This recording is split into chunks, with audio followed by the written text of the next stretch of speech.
Alors, merci Denise et j'espère que ma voix va porter assez clairement et n'hésitez pas à le dire si je commence à être moins clair ou moins fort comme voix. J'ai en fait 5 points à aborder. D'abord, l'histoire récente de cette question de femmes et démocratie municipale, la représentation politique, les organismes consultatifs, les rapports des groupes de femmes à base communautaire et les gouvernements locaux. Et finalement, la question dont Denise a suggéré, les enjeux actuels pour femmes et démocratie municipale. Alors, je voulais commencer l'histoire récente, parce que l'histoire a vraiment commencé au niveau international, surtout avec, en 98, l'Union internationale des autorités locales, qui est le regroupement à l'international des gouvernements locaux. Et donc, ça se situe à la toute fin du 20e siècle, post-Beijing et post la Convention sur l'élimination de toutes les formes de discrimination à l'égard des femmes, donc un intérêt au niveau international. Et en 1998, l'Union internationale a publié un document sur femmes et gouvernement local. Et ce document est un document intéressant. Il parlait de la représentation, la participation et l'inclusion des femmes dans les gouvernements locaux et surtout leur importance en termes de provision de services et comme employeurs. Alors, c'est les municipalités qui donnent des services et c'est les municipalités qui engagent des gens qui sont employeurs. Et c'était deux dimensions fort importantes du rôle des femmes. Par la suite, en 2004, l'Union internationale est devenue les cités et gouvernements locaux unis, donc encore un regroupement international. Et c'est intéressant de noter qu'en l'année passée, non, cette année, 2013, il y a eu une conférence internationale des femmes élues locales, tenue par les cités et gouvernements locaux unis à Paris, l'agenda mondial de Paris, des gouvernements locaux et régionaux pour l'égalité entre les femmes et les hommes dans la vie locale. Alors, c'est intéressant que Cité et gouvernements locaux unis a recommencé cette question de l'importance à la question de genre. Ils ont formé une comité permanente cette année et donc ils poursuivent leur intérêt au niveau de l'ensemble du monde pour la question des femmes dans la vie locale. Et ce qui était intéressant pour le Québec, c'est que cette déclaration de 1998 était repris par la Ville de Montréal et par d'autres, mais d'abord par la Ville de Montréal, qui avait à ce moment-là une agence municipale Femmes et Villes. Anne Michaud était la directrice de cette agence et la Ville de Montréal a endossé les recommandations du rapport de l'international et donc ça a donné un premier marqueur récent dans les villes à Montréal et ensuite ailleurs au Canada, de dire que la question de l'égalité des femmes était un enjeu pour le pouvoir municipal. On l'a repris à la ville d'Ottawa, tout bien, et nous, suivant Montréal, c'était absolument une suite à ce que Montréal avait fait. On avait demandé au conseil municipal d'Ottawa d'endosser les déclarations. Et donc, par la suite, organisé par Montréal, la première en 2002, je pense que c'est une date importante, c'était la première conférence internationale sur la sécurité des femmes à Montréal. Le troisième vient d'avoir lieu l'année passée à Delhi, mais la première conférence internationale s'appelait Tisser les liens et ça a permis la création d'un organisme, un petit organisme, Femmes et Villes International, aussi connu comme Women in Cities International. Donc, vous pouvez, si quelqu'un s'intéresse à leur site web, il y a plein de publications. Et ce qui était intéressant à cette première conférence internationale, c'était vraiment le sentiment de faire partie du mouvement mondial pour l'égalité des femmes au niveau local et ce sentiment de faire partie de quelque chose qui résonnait à travers, il y avait une assez grande représentation des gens des différents pays, des différents continents et ça donnait l'impression que Montréal était au diapason de tout le monde en trouvant l'importance de cet enjeu.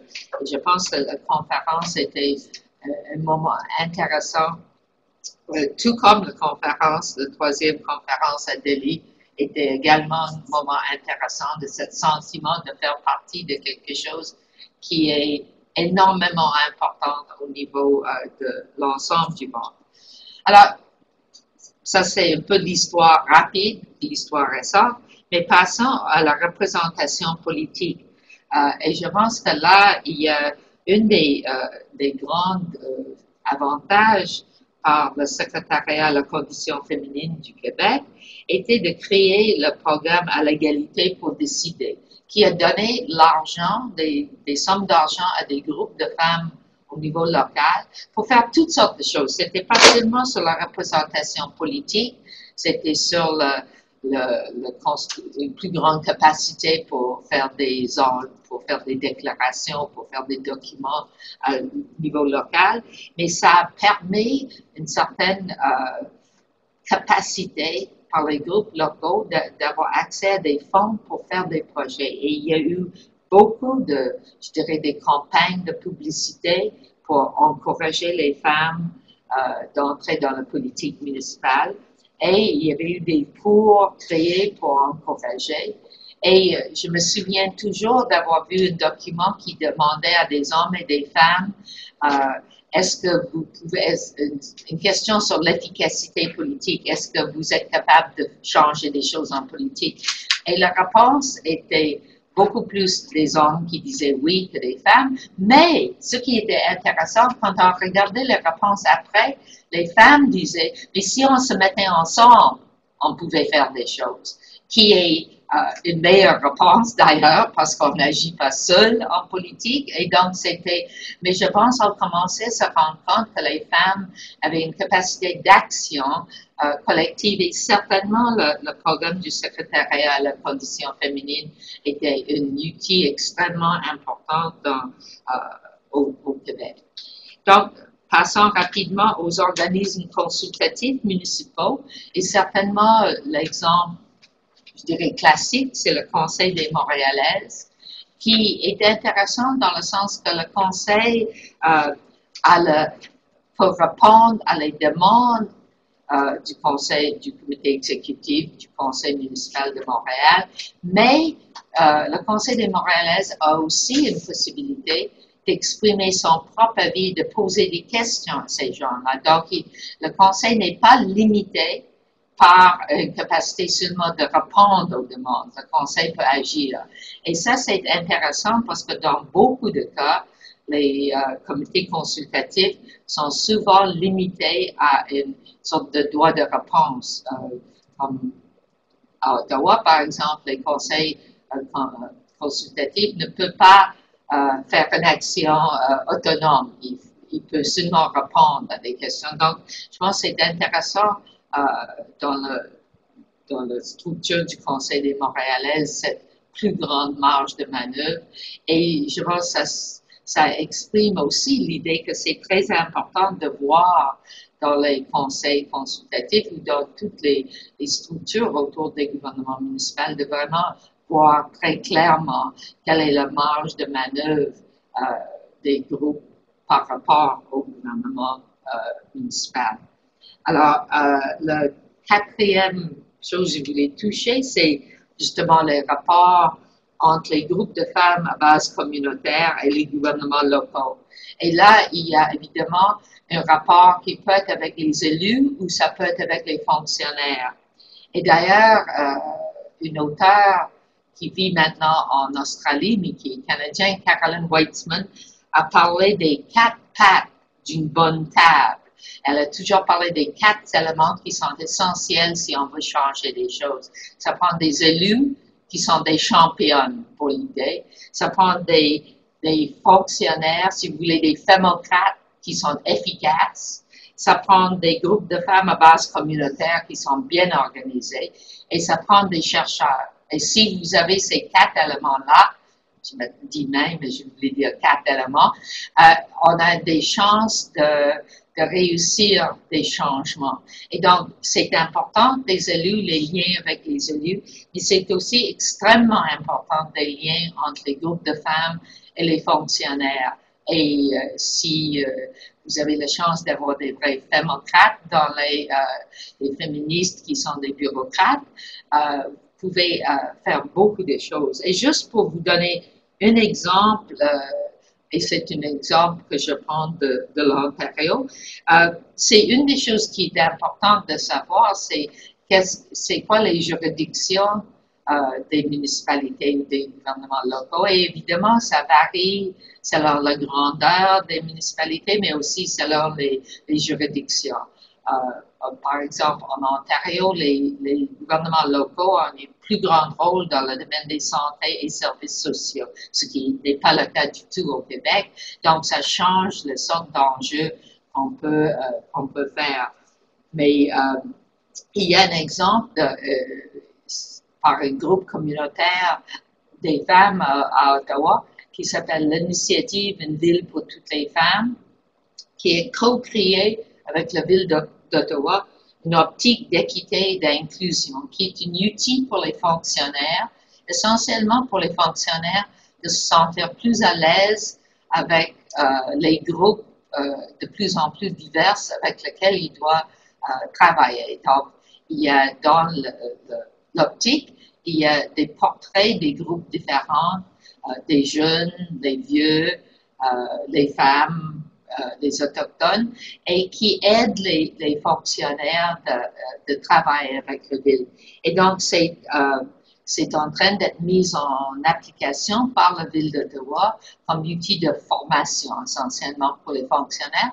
Mais c'est un bel exemple, je pense, d'un groupe de femmes qui travaillent fortement avec la ville, mais de façon autonome. C'est pas une structure de la ville, c'est pas un comité consultatif, c'est un organisme autonome, mais qui co-construit avec la ville d'Ottawa. Et je dirais, Montréal est l'exemple intéressant avec la grande structure est un comité consultatif. Dans les autres grandes villes au Canada, c'est plutôt des organismes autonomes de groupes de femmes qui ont des rapports avec les villes. À Vancouver, c'est un groupe qui s'appelle Women Transforming Cities. À Toronto, c'est le Toronto Women's City Alliance. Mais ils ont un rôle différent du Conseil des Montréalaises. Ils sont évidemment moins proches de la ville, ils ne font pas partie de la ville, mais ils tentent de former des liens avec la ville. Alors, tout ça pour dire que les rapports entre les groupes de femmes et les gouvernements municipaux sont extrêmement importants, et autant, je dirais, au niveau des fonctionnaires qu'au niveau des élus. Et donc, passer à la question principale que Denise m'a demandé de parler, les enjeux actuels. Moi, je dirais que l'enjeu principal pour moi reste de mettre les dossiers des femmes et des filles dans toute leur diversité sur l'agenda politique des municipalités. Évidemment, les dossiers vont dépendre d'une compréhension de votre contexte absolument local, celui qui vous touche. C'est beaucoup plus facile d'intervenir sur un dossier qui est chaud et de montrer l'importance de la question des genres. Mais je pense, je parlerai de quelques dossiers possibles et puis j'espère d'avoir des questions, des commentaires sur comment vous pouvez choisir des dossiers sur lesquels vous voulez travailler. Par exemple, je pense que c'est encore extrêmement important, la violence faite aux femmes, et il y a différents aspects où ça touche le niveau de la ville,